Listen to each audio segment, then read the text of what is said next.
And I know it's difficult to hear, but it's time to limit the First Amendment in order to protect it, and quickly before it's too late. What do you mean? I mean that we need to control the platforms, all the social platforms. We need to stack rank the authenticity of every person that expresses themselves online and take control over what they are saying based on that ranking. The government should control the social media.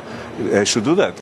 Do words even mean anything to these elites, these billionaires that own these corporations that have a great deal of influence over what kind of information we kind of consume in our everyday life, and whether they're these corporate warlords or these elites that implicated in Epstein files, or these pro-Zionist billionaires, and often these convergence between all these groups, because ultimately, when it comes to power, the most narcissistic, most evil people come to share the same kind of conclusions about the exploitation of the working class, exploitation of the vulnerable people within society, and exploitation of oppressed groups like people in Palestine. They all come to the same agreement of might makes right, of the law of the jungle.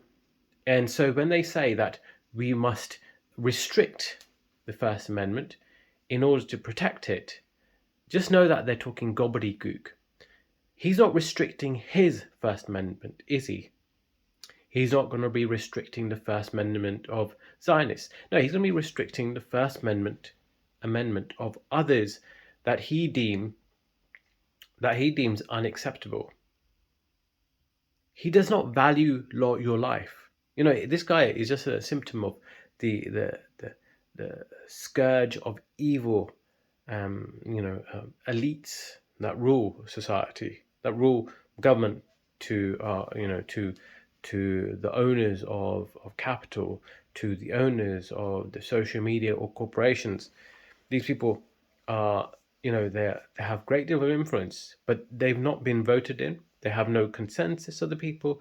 In fact, they're deeply unpopular, and yet they feel like they have the right to lord over us, what they deem as right and wrong. Even though these people are the most immoral people in the room, these people are the most likely to be implicated in Epstein files. These people are more likely to be, pro, genocide. These people have no moral compass, and so for them to decide what is right and wrong, why is he not limiting his First Amendment rights? Why is it him? And ultimately, these power-hungry demons, they want control. That's what they want. They want control. They don't want any kind of influence to limit their power, their influence. They want total and undiluted control. Anyways, there's so much more to say about this. But I hope you enjoyed this video. Please like, comment, and subscribe. That'd be very much appreciated. Thank you.